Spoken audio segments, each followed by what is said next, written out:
야, 이 여자 누가 들여보냈어? 강원도 최전방 설악산 자락 아래 겨울바람이 살을 베던 새벽 육군 설악사단 위병소. 부사관의 고함과 함께 눈 쌓인 공터에 엎드린 한 이등병의 몸이 떨렸습니다. 군홧발에 밟힌 군복, 입술 끝에 맺힌 피. 그때 베이지색 코트를 입은 중년 여인이 천천히 다가왔습니다. 그리고 조용히 말했습니다. 그 병사, 제 아들입니다. 그 순간 설악사단 위병소의 공기가 완전히 얼어붙었습니다. 오늘 이야기가 궁금하시다면 좋아요와 구독 부탁드립니다. 지금 어디서 보고 계신지 댓글로도 알려주세요. 이 이야기는 그날로부터 6달 전으로 거슬러 올라갑니다. 육군 설악사단. 강원도 최전방에 위치한 이 부대는 휴전선과 가장 가까운 곳에 자리하고 있었습니다. 설악산 능선 아래로 펼쳐진 부대 건물들 사이로 겨울바람이 매섭게 불어왔습니다. 이곳에 한 명의 이등병이 배치되었습니다. 김도윤. 22살, 입대한 지 이제 겨우 한 달이 지난 신병이었습니다. 이등병 김도윤, 설악사단 위병대대 배치. 도윤은 차렷 자세로 명령을 받았습니다. 위병대대. 부대 출입을 통제하고 경계 임무를 수행하는 곳이었습니다. 처음엔 평범한 배치처럼 보였습니다. 하지만 그곳은 도윤이 상상했던 군 생활과는 전혀 달랐습니다. 야, 이등병. 팔굽혀펴기 시작. 첫날부터 시작된 얼차려. 영하의 날씨 속에서 땀에 젖은 군복이 얼어붙을 때까지 계속됐습니다. 다시. 제대로 안 했어. 도윤의 팔이 후들거렸지만 그는 소리 내지 않았습니다. 이가 깨질 듯 악물고 버텼습니다.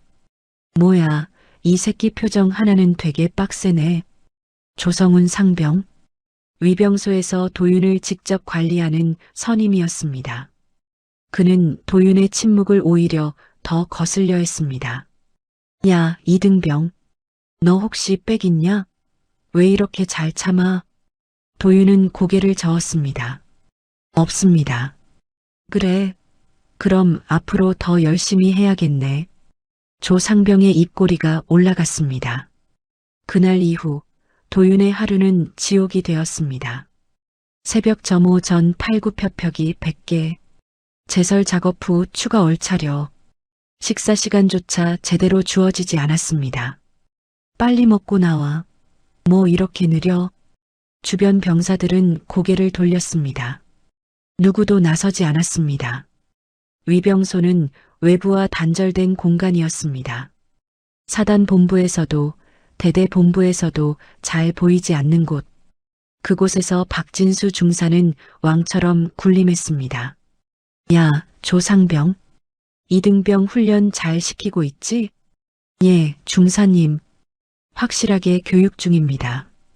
박 중사는 고개를 끄덕이며 담배를 피워 물었습니다. 이것이 그들에게는 일상이었습니다. 기록상으로 김도윤은 문제 병사가 아니었습니다. 근무 태만도 사고도 없었습니다. 오히려 묵묵히 모든 것을 수행하는 모범 병사로 기록되어 있었습니다. 하지만 현실은 달랐습니다. 도윤의 입술은 자주 터졌고 손마디는 동상으로 부어올랐습니다. 밤마다 침낭 속에서 몸을 웅크린 채 이를 악물었습니다. 조용히 버티는 이등병. 동기들은 도윤을 그렇게 불렀습니다. 아무 말도 하지 않고 아무 소리도 내지 않는 병사. 도윤은 그렇게 6달을 버텨냈습니다. 하지만 그 누구도 몰랐습니다. 이 조용한 이등병에게 숨겨진 비밀이 있다는 것을요. 도윤에게는 누구에게도 말하지 않은 비밀이 하나 있었습니다. 그의 어머니 최서연, 육군 헌병사령관, 별셋을 단 중장이었습니다. 대한민국 육군에서 손에 꼽히는 고위 장성, 그것도 헌병사령관이라는 군 기강과 규율을 책임지는 자리였습니다. 입대 전날 밤 어머니는 도윤에게 물었습니다. 도윤아, 엄마 신분 때문에 힘들면 언제든 말해. 도윤은 고개를 저었습니다. 엄마, 전 그냥 평범하게 군 생활하고 싶어요. 최서연은 아들의 눈을 바라봤습니다. 강한 눈빛이었습니다. 알았어. 하지만 무슨 일 있으면 꼭 연락해. 네, 걱정 마세요. 하지만 도윤은 알고 있었습니다. 군대에서 헌병사령관 아들이라는 꼬리표가 얼마나 무서운 것인지. 백으로 군 생활한다. 이 한마디가 그를 따라다닐 게 뻔했습니다. 그래서 도윤은 철저히 숨겼습니다. 입대 서류에도 신상 정보에도 어머니 직업란엔 공무원이라고만 적었습니다. 거짓은 아니었습니다. 장성도 넓게 보면 공무원이니까요. 위병대대에 배치된 후에도 마찬가지였습니다. 야, 이등병. 집은 어디야? 서울입니다. 부모님은 뭐 하시는데? 공무원입니다. 더 이상 캐묻는 사람은 없었습니다. 흔한 배경이었으니까요. 하지만 조성훈 상병은 뭔가 찜찜했습니다. 이 새끼 뭔가 있는 것 같은데. 박진수 중사도 한두 번 의심했습니다. 김도윤, 걔 진짜 백 없나? 확인해 봤는데 없습니다. 그냥 평범한 집안이에요. 그래. 근데 표정이 보통 놈들이랑 다르더라. 그래서 확실하게 교육하고 있습니다. 도윤은 면회도 일부러 피했습니다. 어머니가 몇 번이나 면회 신청을 넣으려고 했지만 도윤은 거절했습니다. 엄마, 저 괜찮아요. 면회 오지 마세요. 도윤아, 엄마가 보고 싶은데. 정말 괜찮아요. 전화만 해도 돼요. 전화는 한 달에 한 번. 그마저도 짧게 끊었습니다. 주변에 다른 병사들이 있었으니까요. 엄마, 저 잘 지내고 있어요. 걱정하지 마세요. 도윤아, 혹시 아무 일 없어요. 끊을게요. 최서연은 전화기를 붙잡고 한참을 앉아 있었습니다. 아들의 목소리가 예전 같지 않았습니다. 뭔가 무게가 실려 있었습니다. 하지만 도윤은 절대 말하지 않았습니다. 저는 제 힘으로 버틸 거예요. 도윤은 스스로 선택했습니다. 어머니의 힘을 빌리지 않고 혼자서 이 시간을 견뎌내기로, 백이라는 꼬리표 없이 김도윤이라는 이름만으로 서기로. 그것이 그가 선택한 길이었습니다. 하지만 세상은 그렇게 호락호락하지 않았습니다. 혼자 버티려는 도윤의 선택이 결국 더 큰 지옥을 불러올 줄은 아무도 몰랐습니다. 설악사단 위병소의 겨울은 점점 더 차갑게 깊어지고 있었습니다. 설악사단 위병소, 부대 정문에서 약 200m 떨어진 곳에 위치한 이 건물은 겉으로 보기엔 평범한 경계 초소였습니다. 하지만 그 안은 달랐습니다. 이곳은 사실상 작은 왕국이었습니다. 그 왕국의 주인은 박진수 중사였습니다. 41살, 부사관 17년 차. 한때는 촉망받는 부사관이었지만 어느 순간부터 승진이 막혔습니다. 박 중사, 이번에도 진급 탈락이네요. 알았습니다. 대대장실을 나서는 박 중사의 얼굴은 굳어 있었습니다. 같은 기수들은 이미 상사, 원사로 올라갔습니다. 하지만 그는 여전히 중사였습니다. 왜 나만 이렇게 돼야 하는 거야? 박 중사는 점점 삐뚤어졌습니다. 승진할 수 없다면 적어도 자기 구역만큼은 완벽하게 장악하겠다고 생각했습니다. 그리고 위병소는 그에게 딱 맞는 무대였습니다. 이 초소는 내가 책임진다. 알겠나? 예, 중사님. 위병소는 외부 감시가 거의 없는 공간이었습니다. 대대 본부에서도 멀고 사단 본부에서는 더 멀었습니다. 간부들이 순찰을 나와도 겉모습만 확인하고 돌아갔습니다. 이상무, 수고하십니다. 겉으로는 깔끔한 부대, 안으로는 썩어가는 구조. 박 중사는 이 틈을 교묘하게 이용했습니다. 얼차려는 훈련이야. 병사 교육의 일부지. 그는 얼차려를 통제수단으로 정당화했습니다. 기강이 무너지면 부대 전체가 흔들린다고. 그의 논리는 간단했습니다. 말 안 듣는 놈은 몸으로 가르쳐야 한다는 것. 그리고 조성훈 상병은 그 논리를 충실히 따르는 부하였습니다. 25살. 병장 진급을 불과 2달 앞둔 조상병은 박 중사의 오른팔 역할을 톡톡히 해냈습니다. 이등병들 관리 확실히 해. 예, 중사님.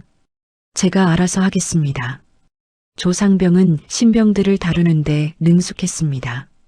아니, 능숙하다기보다는 잔인했습니다. 야, 이등병. 오늘 내가 실수한 거 알지? 죄송합니다. 죄송하다고? 죄송하면 다야? 팔굽혀펴기 100개. 영하 10도의 날씨에도 밖으로 내보냈습니다. 땀에 젖은 군복이 얼어붙어도 상관없었습니다. 그만하라고 할 때까지 계속해. 위병소의 다른 병사들도 눈치만 봤습니다. 조상병, 너무 심한 거 아니야? 뭐, 너도 같이 할래? 아니, 누구도 나서지 않았습니다. 자신이 다음 타깃이 될까 두려웠으니까요. 그렇게 위병소는 철저한 위계 구조로 굳어졌습니다. 박진수 중사가 명령하고 조성훈 상병이 실행하고 나머지는 침묵했습니다. 그리고 김도윤은 그 침묵 속에서 가장 밑바닥에 있었습니다. 저 새끼 진짜 빡세긴 한데. 조상병은 도윤을 볼 때마다 묘한 감정이 들었습니다. 아무리 괴롭혀도 표정 하나 변하지 않는 도윤이 거슬렸습니다. 야, 김도윤. 너 나 무시하냐? 아닙니다. 그럼 왜 그렇게 표정이 빡세? 죄송합니다. 도윤은 고개만 숙였습니다. 조상병의 얼굴이 일그러졌습니다. 이 새끼 진짜 뭔가 있는 거 아냐? 하지만 확인할 방법은 없었습니다. 도윤의 신상 정보는 깨끗했습니다. 백도 없고 특이사항도 없었습니다. 이상한 놈. 조상병은 중얼거리며 담배를 피워 물었습니다. 그날도 위병소는 평소처럼 돌아갔습니다. 외부에서는 아무것도 보이지 않았습니다. 깔끔한 군기, 단정한 초소, 모범적인 경계 근무. 하지만 그 뒤에 숨겨진 폭력과 권력의 구조는 누구도 알지 못했습니다. 적어도 그 사건이 일어나기 전까지는요. 여러분, 이런 폐쇄적인 조직 구조 때문에 벌어지는 문제들 어디서든 한 번쯤 들어보신 적 있으시죠? 그날은 토요일 아침이었습니다. 설악사단 행정반에 한 통의 면회 신청서가 접수되었습니다. 신청인 최서연, 면회 대상 이등병 김도윤, 관계모. 행정병은 서류를 확인하고 승인 도장을 찍었습니다. 면회 승인 완료. 위병소에 통보하겠습니다. 전산 시스템에 입력되었고 위병소 팩스로 통보서가 전송되었습니다. 싸. 팩스기에서 종이가 나왔습니다. 조성훈 상병이 그 종이를 집어들었습니다. 김도윤 면회네. 박진수 중사가 고개를 돌렸습니다. 김도윤? 예, 어머니가 오신다네요. 박 중사는 잠시 생각했습니다. 언제? 이번 주 토요일이요. 그래, 일단 놔둬. 예, 통보 안 해요? 면회 시간 되면 그때 부르면 되지 뭐. 조상병은 고개를 갸우뚱했지만 더 묻지 않았습니다. 중사님 말씀이면 그대로 따르는 게 편했으니까요. 알겠습니다. 그 종이는 책상 한쪽 구석에 놓였습니다. 그리고 잊혔습니다. 아니, 정확히는 고의로 잊혔습니다. 박 중사는 나름의 계산이 있었습니다. 면회 온다고 미리 알려주면 준비하잖아. 신병들이 면회 전날엔 긴장을 풀고 행동도 조심스러워집니다. 갑자기 불러내는 게 더 재미있지. 이런 식의 소소한 권력 행사가 박 중사에겐 일상이었습니다. 김도윤, 얘 요즘 어때? 여전히 빡센 표정이긴 한데 확실히 말은 잘 듣습니다. 그래, 그럼 됐어. 박 중사는 담배를 피워 물었습니다. 한편 도윤은 아무것도 모른 채 제설 작업을 하고 있었습니다. 삽으로 눈을 퍼내며 땀을 흘렸습니다. 엄마는 잘 지내시려나? 어머니 생각이 문득 스쳤습니다. 하지만 곧 고개를 저었습니다. 괜찮아. 나도 잘 버티고 있어. 도윤은 면회 신청이 들어온 줄도 승인이 된 줄도 자신에게 통보되지 않은 줄도 몰랐습니다. 그저 오늘도 하루를 버티는 데만 집중했습니다. 하지만 그 고의적 누락이 모든 사건의 시작점이 될 줄은 아무도 몰랐습니다. 책상 구석에 놓인 면회 통보서 한 장, 그 작은 종이 한 장이 설악사단 전체를 뒤흔들 폭풍의 씨앗이 되고 있었습니다. 토요일은 불과 사흘 후였습니다. 토요일 아침 오전 10시 베이지색 롱코트를 입은 한 여인이 설악사단 정문 앞에 섰습니다. 최서연 중장. 오늘은 사복 차림이었습니다. 정복을 입고 오면 부대가 긴장할 게 뻔했으니까요. 그냥 조용히 아들만 보고 가자. 그녀는 신분증을 꺼내 위병에게 보였습니다. 면회 왔습니다. 신분 확인하겠습니다. 젊은 일병이 신분증을 받아들었습니다. 이름을 확인하는 순간 일병의 손이 미세하게 떨렸습니다. 최서연, 헌병사령관. 하지만 일병은 티내지 않았습니다. 면회 명단에 이름이 있으니 절차대로 처리하면 그만이었습니다. 면회실로 안내하겠습니다. 감사합니다. 최서연은 면회실로 향했습니다. 하지만 20분이 지나도 도윤은 나타나지 않았습니다. 왜 이렇게 늦지? 30분이 지났습니다. 최서연은 자리에서 일어났습니다. 혹시 김도윤 2등병 호출하셨나요? 아, 예. 연락했는데 조금만 기다려주세요. 하지만 40분이 지나도 소식이 없었습니다. 최서연은 밖으로 나왔습니다. 직접 찾아가야겠어. 그녀는 부대 외곽을 따라 걸었습니다. 설악산 능선 아래로 차가운 바람이 불어왔습니다. 그때였습니다. 위병소 뒤편에서 들리는 소리. 제대로 못해? 다시. 최서연의 발걸음이 멈췄습니다. 고함 소리가 또 들렸습니다. 팔 떨리면 더 하는 거야. 알았어? 그녀는 천천히 그쪽으로 다가갔습니다. 철책 너머로 보이는 광경. 눈 쌓인 공터에 한 병사가 엎드려 있었습니다. 팔굽혀펴기 자세로 온몸을 떨고 있었습니다. 그 옆에서 한 상병이 군화발로 병사의 등을 밟고 있었습니다. 이게 팔굽혀펴기야? 가슴이 땅에 닿아야지. 최서연의 눈빛이 날카로워졌습니다. 그리고 그 순간 엎드린 병사가 고개를 들었습니다. 눈이 마주쳤습니다. 최서연의 숨이 멎었습니다. 도윤이. 입술 끝에 피가 맺혀 있었습니다. 군복은 땀과 눈으로 범벅이 되어 있었습니다. 도윤의 눈에도 놀라움이 스쳤습니다. 하지만 곧 고개를 떨궜습니다. 최서연은 손을 꽉 쥐었습니다. 손톱이 손바닥을 파고들었습니다. 진정해. 지금은 감정을 보이면 안 돼. 그녀는 깊게 숨을 들이마셨습니다. 어머니로서의 분노를 눌렀습니다. 그리고 지휘관 모드로 전환했습니다. 30년 군 생활이 만든 본능이었습니다. 최서연은 천천히 위병소 쪽으로 걸어갔습니다. 그녀의 얼굴은 차갑게 굳어 있었습니다. 표정 하나 변하지 않았습니다. 하지만 그녀의 눈빛은 설악의 겨울바람보다 더 차가웠습니다. 조성훈 상병은 아직 그녀를 알아보지 못했습니다. 그저 민간인 하나가 다가오는 것처럼 보였을 뿐. 하지만 그는 곧 알게 될 것입니다. 자신이 밟고 있던 그 병사의 어머니가 육군에서 가장 두려워해야 할 사람이라는 것을요. 어이, 거기. 조성훈 상병이 다가오는 여인을 보고 소리쳤습니다. 여긴 군 시설인데 민간인이 왜 여기 있어요? 최서연은 멈춰섰습니다. 그리고 조용히 물었습니다. 저 병사, 이름이 뭡니까? 뭐, 그게 무슨, 이름을 물었습니다. 목소리에 힘이 실렸습니다.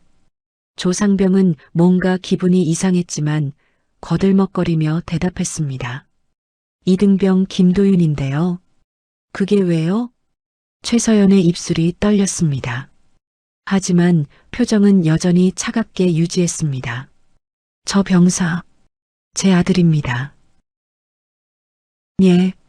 조상병의 얼굴이 굳었습니다. 그때 위병소 안에서 박진수 중사가 나왔습니다.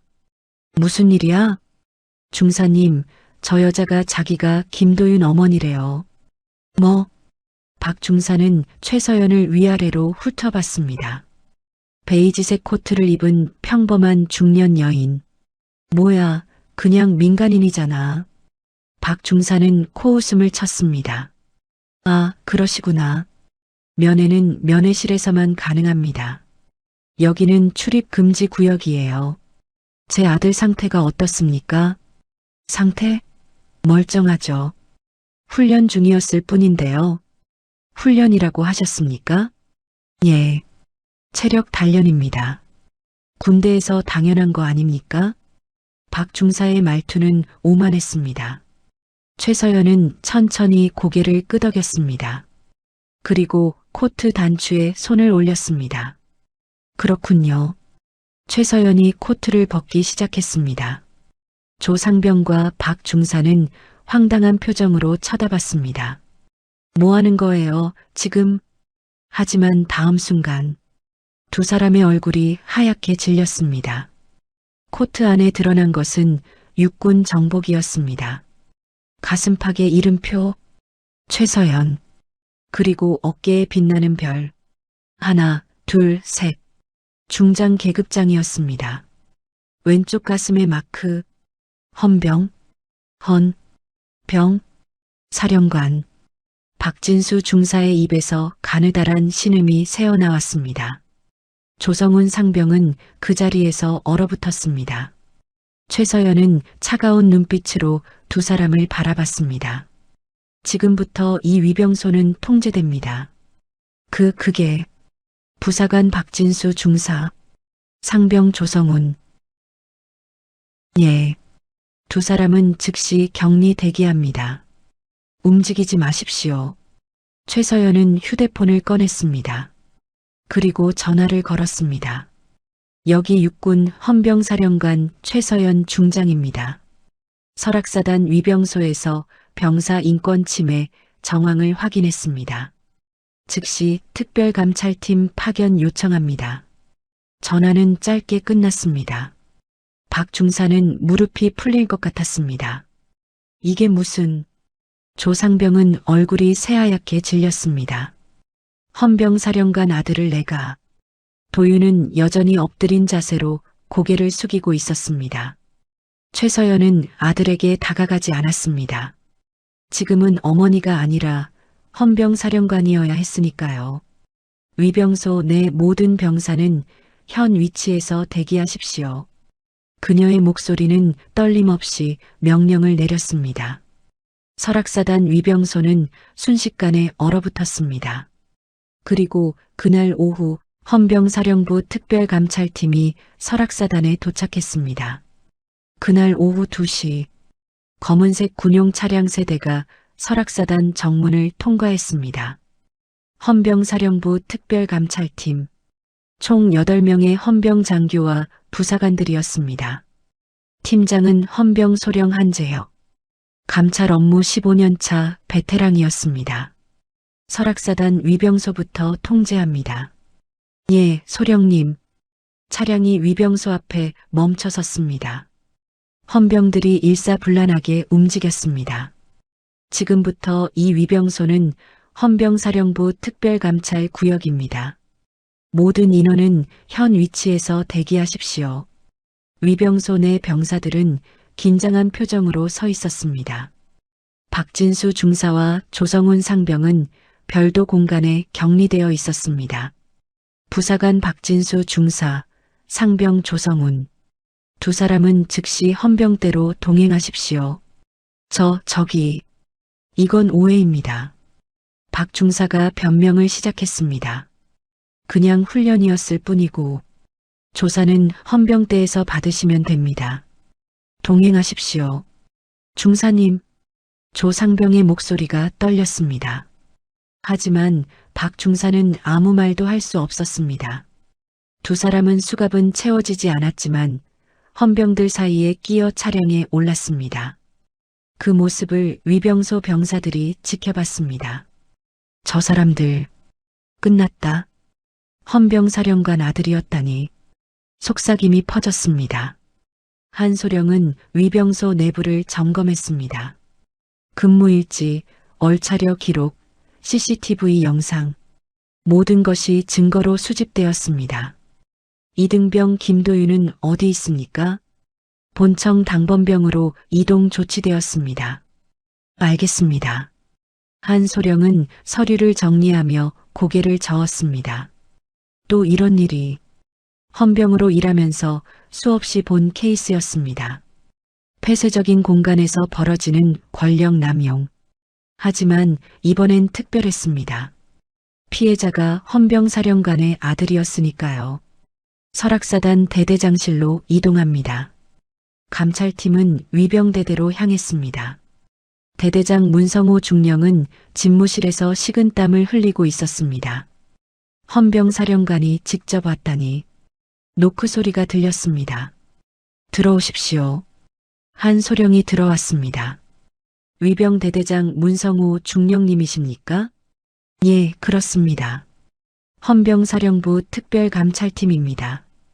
위병소 운영 현황에 대해 몇 가지 질문드리겠습니다. 예. 문 중령의 목소리는 떨리고 있었습니다. 감찰은 시작되었습니다. 설악사단 전체가 긴장 상태로 돌입했습니다. 복도를 지나는 병사들도 숨을 죽였습니다. 헌병이 왔대. 위병소 난리 났어. 소문은 삽시간에 퍼졌습니다. 그리고 그 중심에 한 이름이 있었습니다. 이등병 김도윤, 헌병사령관의 아들. 김도윤은 본청 당번병으로 배치되었습니다. 사단본부 건물 복도를 청소하고 서류를 나르는 일. 겉으로는 한직처럼 보였습니다. 하지만 도윤에게는 또 다른 지옥이었습니다. 복도를 지날 때마다 병사들의 시선이 느껴졌습니다. 제가 그 이등병이래. 헌병사령관 아들. 그러게. 진짜 백이었네. 속삭임이 따라다녔습니다. 도윤은 고개를 숙이고 걸었습니다. 점심시간 식당에 들어섰을 때였습니다. 평소 같으면 자리를 함께했던 동기들이 눈을 피했습니다. 야, 저기. 쉿. 그냥 가자. 도윤이 식판을 들고 자리를 찾았지만 아무도 옆에 앉지 않았습니다. 텅 빈 테이블에 혼자 앉아 밥을 먹었습니다. 밥맛이 없었습니다. 목구멍으로 넘어가지 않았습니다. 백으로 군 생활한다더니 누군가의 목소리가 들렸습니다. 그래서 얼차려도 안 당하려고 참았던 거 아니야? 결국 엄마 부른 거잖아. 도윤은 숟가락을 놓았습니다. 손이 떨렸습니다. 내가 엄마를 부른 게 아니야. 하지만 아무도 믿어주지 않았습니다. 생활관으로 돌아가도 마찬가지였습니다. 김도윤, 넌 다른 곳에서 자. 예, 여기는 우리 구역이니까. 같은 생활관을 쓰던 병사들이 선을 그었습니다. 도윤은 짐을 챙겨 구석으로 옮겼습니다. 침대 하나, 사물함 하나. 그게 도윤에게 주어진 전부였습니다. 밤이 되어도 잠이 오지 않았습니다. 주변에서 들리는 웃음소리. 그 안에 도윤은 없었습니다. 내가 원했던 건 이게 아니었는데. 도윤은 침낭을 뒤집어 쓰고 눈을 감았습니다. 하지만 눈물이 흘렀습니다. 혼자 버티려고 했던 지난 7달. 그 모든 노력이 무너지는 기분이었습니다. 복도를 지나갈 때마다 들리는 수군거림. 저 새끼 진짜 빡세긴 했지. 백 믿고 버틴 거였어. 설악사단 망신시켰다니까. 도윤은 아무 말도 하지 않았습니다. 변명해봤자 소용없었으니까요. 이미 낙인은 찍혔습니다. 헌병사령관 아들. 그 꼬리표가 도윤을 따라다녔습니다. 얼차려를 당할 때보다 더 고통스러웠습니다. 육체적 고통은 참을 수 있었습니다. 하지만 사람들의 시선은 달랐습니다. 냉소, 비웃음, 경멸. 그 모든 것이 도윤을 짓눌렀습니다. 설악의 겨울바람보다 사람들의 차가운 시선이 더 뼛속까지 파고들었습니다. 도윤은 홀로 서 있었습니다. 위병소에서도 본청에서도 아무도 그의 편이 아니었습니다. 그리고 그 고립감은 도윤을 점점 더 깊은 곳으로 밀어넣고 있었습니다. 사흘 후 언론이 움직였습니다. 헌병사령관, 아들 얼차려 현장 목격 후 특별감찰 발동. 기사 제목이 포털 사이트 메인에 떴습니다. 댓글창이 들끓었습니다. 아들 때문에 부대 전체를 뒤집었네요. 이게 사적 개입 아닌가요? 다른 병사들은 누가 지켜주나? 여론은 빠르게 나뉘었습니다. 찬성과 반대. 하지만 반대 여론이 점점 더 커졌습니다. 장성자녀 특혜 아니냐는 목소리가 높아졌습니다. 헌병사령부 회의실. 최서연은 책상 위에 놓인 신문들을 내려다봤습니다. 모든 신문이 이 사건을 다뤘습니다. 헌병사령관의 선택, 정의인가 사적 감정인가. 최서연은 눈을 감았습니다. 노크 소리가 들렸습니다. 들어오십시오. 참모장 김정훈 대령이 들어왔습니다. 사령관님, 육군본부에서 연락 왔습니다. 내용이 감찰을 중단하라는 압박입니다. 최서연의 손이 멈췄습니다. 이유는 여론이 좋지 않다는 겁니다. 사적 개입 논란이 커지고 있다고. 김 대령은 조심스럽게 말을 이었습니다. 상부에서는 이 사건을 조용히 마무리하길 원합니다. 조용히? 예. 관련자 징계 정도로 끝내고 더 이상 확대하지 말라는. 최서연은 창밖을 바라봤습니다. 서울 도심이 내려다 보였습니다. 사령관님. 알겠습니다. 물러가 보십시오. 김 대령이 나가고 최서연은 혼자 남았습니다. 책상 위 사진 한 장. 도윤의 입대 사진이었습니다. 밝게 웃고 있는 아들의 얼굴. 최서연은 그 사진을 집어들었습니다. 내가 잘못한 걸까? 30년 군 생활 동안 수많은 결정을 내렸습니다. 하지만 이번만큼 확신이 서지 않는 적은 없었습니다. 어머니로서는 당연한 선택이었습니다. 자식이 고통받는 걸 보고 가만히 있을 부모가 어디 있겠습니까?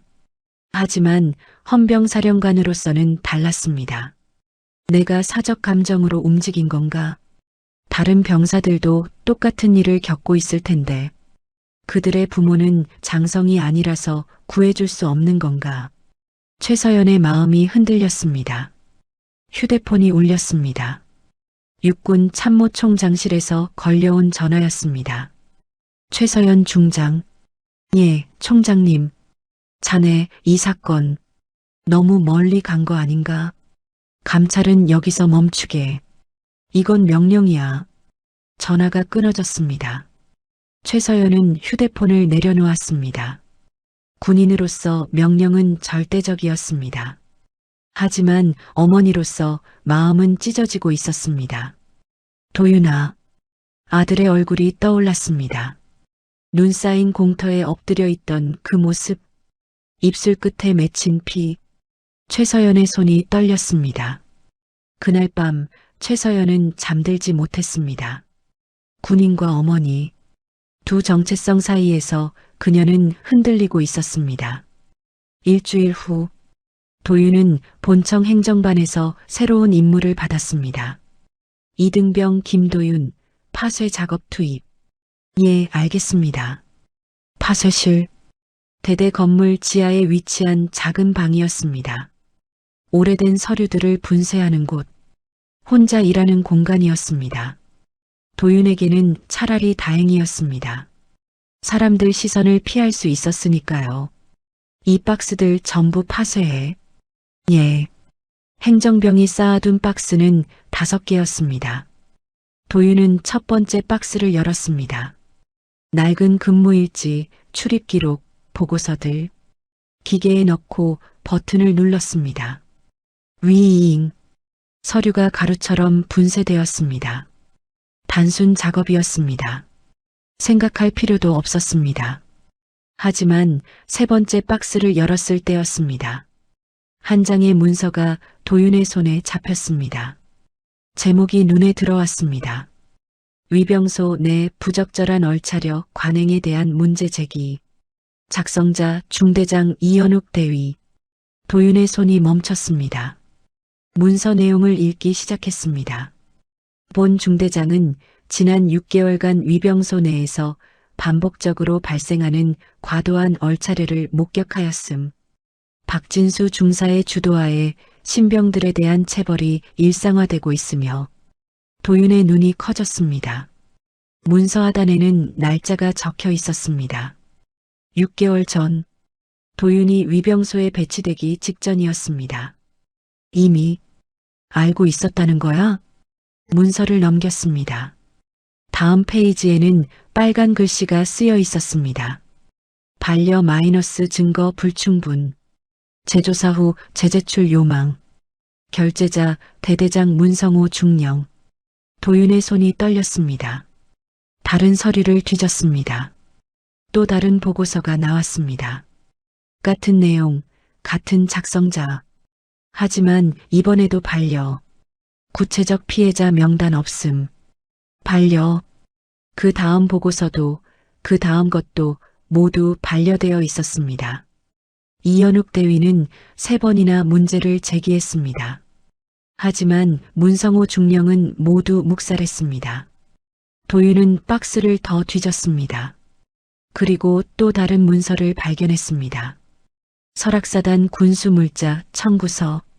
내용을 확인하는 순간 도윤의 얼굴이 굳었습니다.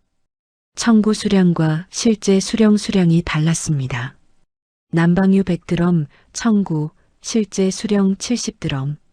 식자재 청구액과 실제 납품액의 차이.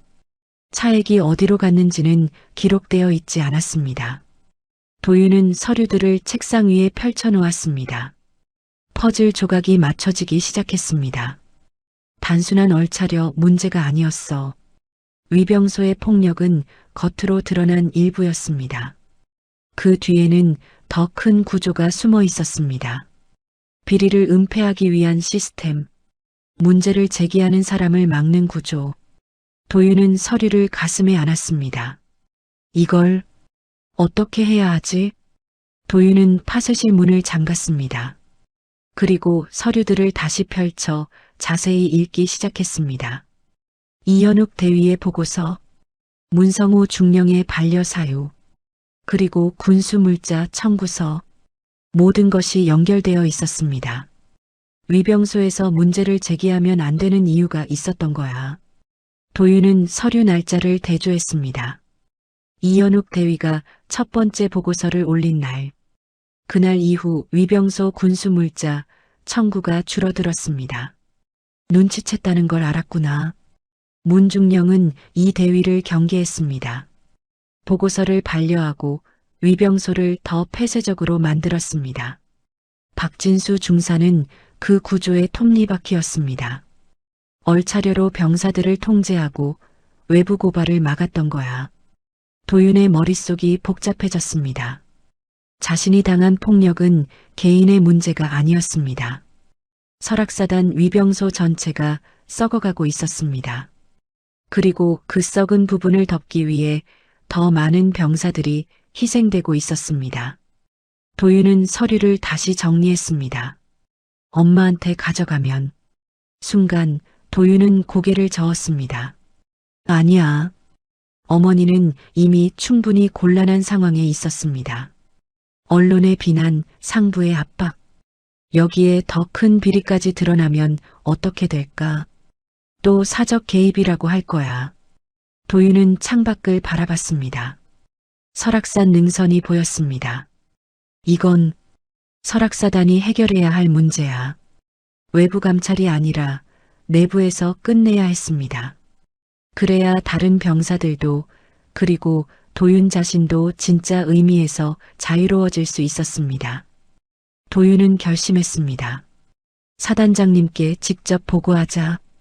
이등병 김도윤으로 헌병사령관 아들이 아니라 설악사단 소속 병사로서 도윤은 서류를 조심스럽게 봉투에 넣었습니다.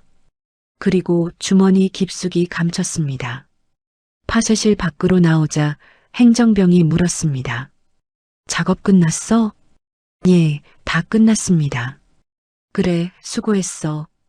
도윤은 고개를 숙이고 복도를 걸었습니다. 하지만 이번엔 달랐습니다. 주변의 시선이 느껴져도 신경 쓰이지 않았습니다. 도윤에게는 이제 목표가 생겼습니다. 내가 끝낼 거야.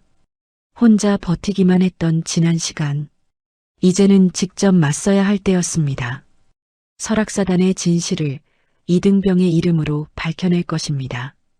도윤은 사단장실이 있는 건물을 올려다봤습니다. 그리고 천천히 걸음을 옮겼습니다. 그날 밤 도윤은 생활관 침대에 누워 있었습니다. 봉투를 꺼내 다시 한번 확인했습니다. 이현욱 대위의 보고서, 문성호 중령의 반려 기록, 군수물자 청구서, 모든 증거가 갖춰져 있었습니다. 내일 아침 사단장님께 보고하자. 하지만 마음 한구석이 무거웠습니다. 정말 내가 할 수 있을까? 이등병이 사단장에게 직접 보고한다는 것. 그것도 대대장의 비리를 고발하는 것.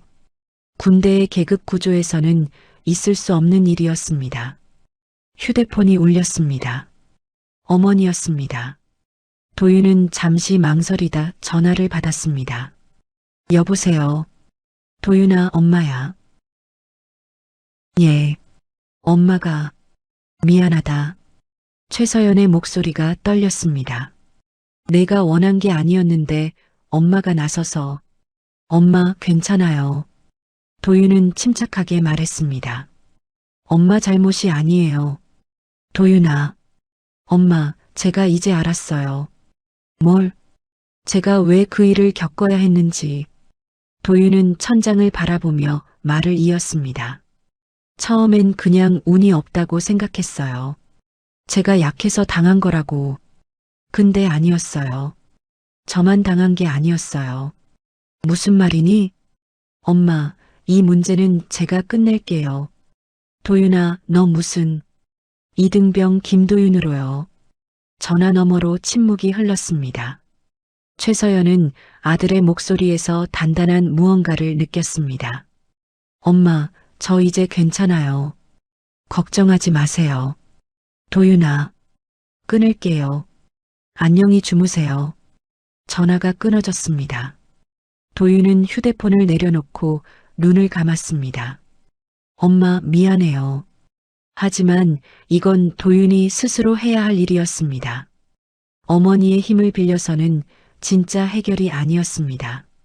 설악사단의 문제는 설악사단이 끝내야 했습니다. 그리고 도윤은 설악사단의 일원이었습니다. 다음 날 아침, 도윤은 평소보다 일찍 일어났습니다. 군복을 깔끔하게 정돈하고 모자를 눌러 썼습니다. 봉투를 속주머니에 넣었습니다. 거울을 봤습니다. 7달 전 입대했을 때와는 다른 얼굴이었습니다. 눈빛이 달라졌습니다. 이제 시작이야. 도윤은 생활관을 나섰습니다. 아침 햇살이 설악산 능선을 비추고 있었습니다. 사단 본부 건물이 보였습니다. 그곳 3층에 사단장실이 있었습니다. 도윤은 걸음을 옮겼습니다. 주변 병사들의 시선 같은 건 이제 신경 쓰이지 않았습니다. 나는 이등병 김도윤이다. 누구의 아들도 아니고 백도 없는 그저 진실을 말하러 가는 한 명의 병사였습니다. 사단 본부 앞에 도착했을 때 도윤은 깊게 숨을 들이마셨습니다. 그리고 문을 열었습니다. 사단장실 앞. 도윤은 문 앞에 섰습니다. 당직 부관이 도윤을 보며 물었습니다. 이등병, 무슨 일이냐? 사단장님께 보고 드릴 게 있습니다. 보고? 내가? 부관의 표정이 의아해졌습니다. 이등병이 직접? 지휘 계통 거쳐서 올라와야지. 긴급한 사안입니다. 사단장님께 직접 말씀드려야 합니다. 부관은 도윤의 눈빛을 보고 잠시 망설였습니다. 그리고 사단장실 문을 두드렸습니다. 사단장님, 이등병 한 명이 직접 보고 드릴 게 있다고 합니다. 이등병? 안에서 중후한 목소리가 들렸습니다. 들여보내라. 부관이 문을 열었습니다. 도윤은 깊게 숨을 들이마시고 안으로 들어갔습니다. 책상 앞에 강민철 준장이 앉아 있었습니다. 50대 중반 설악사단장, 육사 35기 엄격하기로 유명한 지휘관이었습니다. 차렷. 도윤은 똑바로 섰습니다. 이등병 김도윤입니다. 강민철 준장은 도윤을 위아래로 훑어봤습니다. 이등병이 사단장실에 직접 왔다. 무슨 일인가? 보고 드리겠습니다. 도윤은 주머니에서 봉투를 꺼냈습니다. 그리고 책상 위에 올려놓았습니다. 이것이 무엇인가? 설악사단 위병소 및 위병대대의 구조적 문제에 관한 증거 자료입니다. 강 준장의 눈빛이 날카로워졌습니다. 계속 말해보게. 이연욱 대위가 6개월 전부터 3차례에 걸쳐 위병소 내 부적절한 얼차려를 보고했으나 문성호 중령이 모두 반려했습니다. 도윤의 목소리는 떨리지 않았습니다. 또한 군수물자 청구와 실제 수령의 차이가 발견되었습니다. 위병소의 폭력은 이러한 비리를 은폐하기 위한 통제수단이었습니다. 강 준장은 봉투를 집어들고 서류를 꺼냈습니다. 하나하나 확인했습니다. 이현욱 대위의 보고서, 반려 기록, 청구서, 모든 증거가 명확했습니다. 강 준장의 얼굴이 굳어졌습니다. 이등병, 자네는 이 서류를 어떻게 입수했나? 파쇄 작업 중 발견했습니다. 파쇄 대상이었다는 말인가? 예, 그렇습니다. 침묵이 흘렀습니다. 강 준장은 서류를 내려놓고 도윤을 바라봤습니다. 자네가 헌병사령관의 아들이지? 예, 그렇습니다. 그렇다면 왜 어머니께 이 서류를 가져가지 않았나? 외부 감찰이 더 확실할 텐데. 도윤은 강 준장의 눈을 똑바로 봤습니다. 저는 설악사단 소속 병사입니다. 이 문제는 설악사단이 스스로 해결해야 한다고 생각했습니다. 외부 감찰은 이미 한 번 있었습니다. 하지만 그것만으로는 부족했습니다. 진짜 문제는 더 깊은 곳에 있었습니다. 강 준장은 고개를 끄덕였습니다.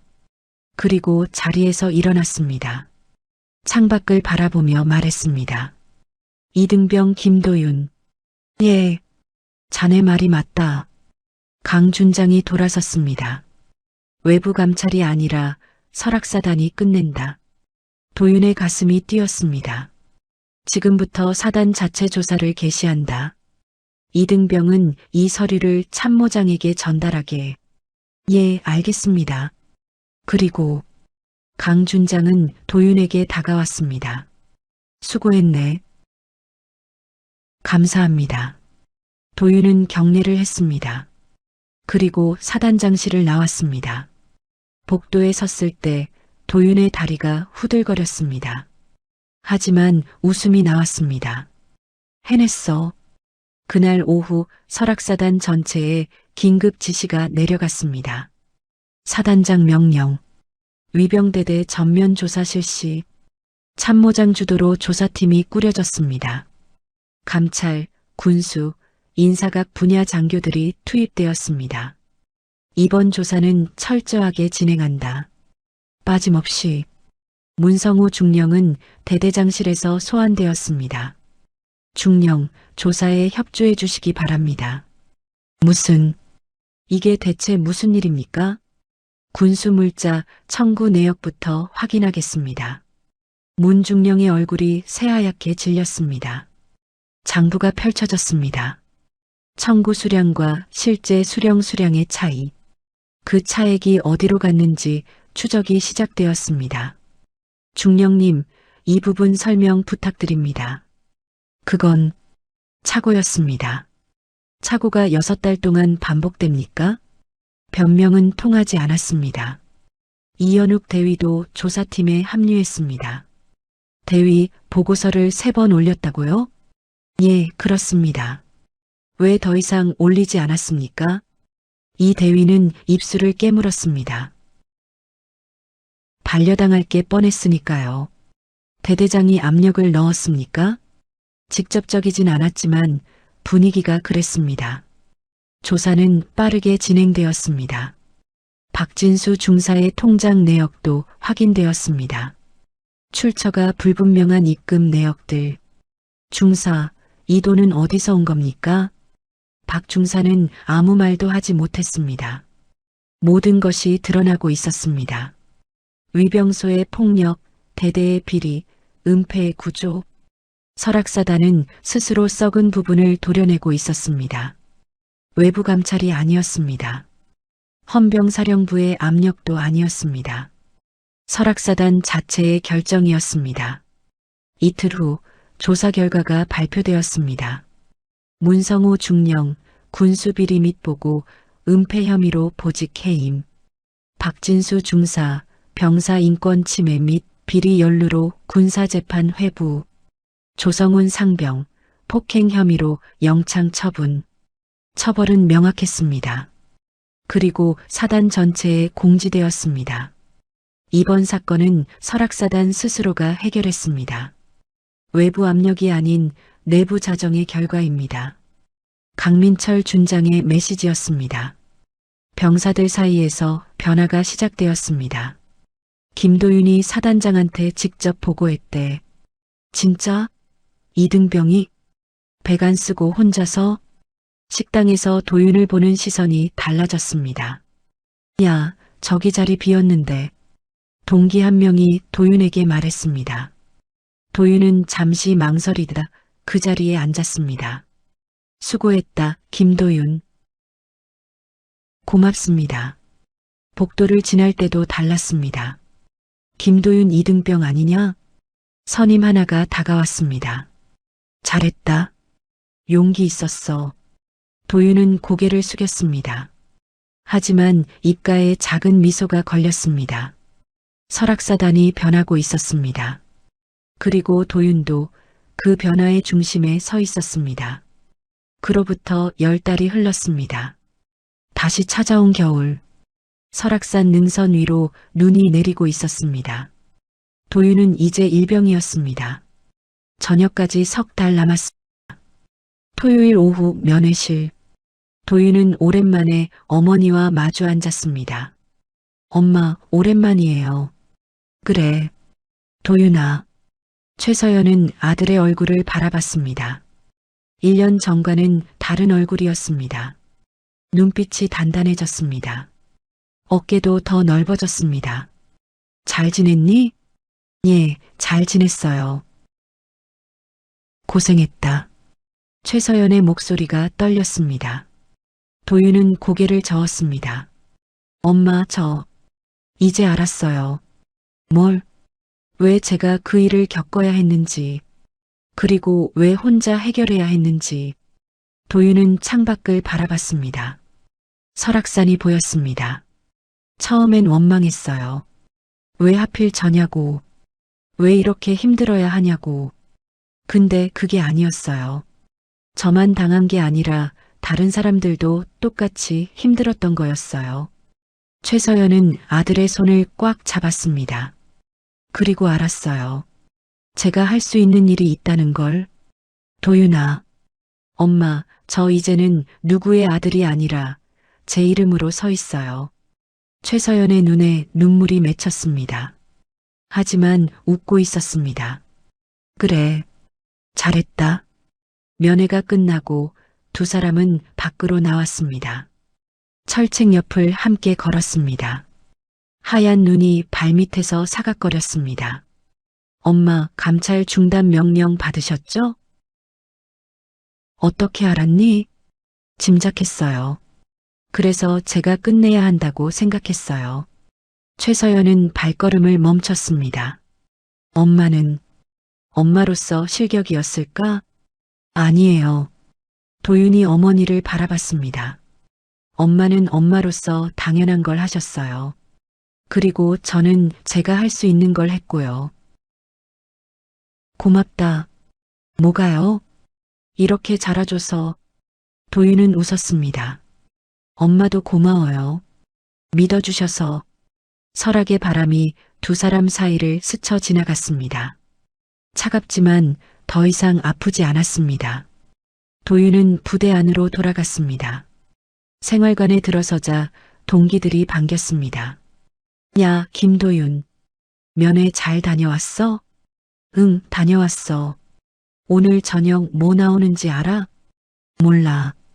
같이 가보자. 평범한 대화, 평범한 일상. 하지만 도윤에게는 그 평범함이 가장 소중했습니다. 여러분, 이 이야기는 여기서 끝입니다. 한 이등병이 침묵을 깨고 진실을 말했습니다. 그 용기가 한 부대를 바꿨습니다. 여러분도 혹시 부당한 일을 목격하신 적 있으신가요? 그때 무엇을 선택하셨나요? 때로는 침묵이 아니라 목소리를 내는 것이 필요합니다. 그리고 그 목소리는 생각보다 큰 변화를 만들어낼 수 있습니다. 오늘 이야기가 여러분께 작은 용기가 되었기를 바랍니다. 영상 재미있게 보셨다면 좋아요와 구독 부탁드립니다. 그리고 여러분의 생각을 댓글로 남겨주세요. 다음에도 더 좋은 이야기로 찾아뵙겠습니다. 감사합니다.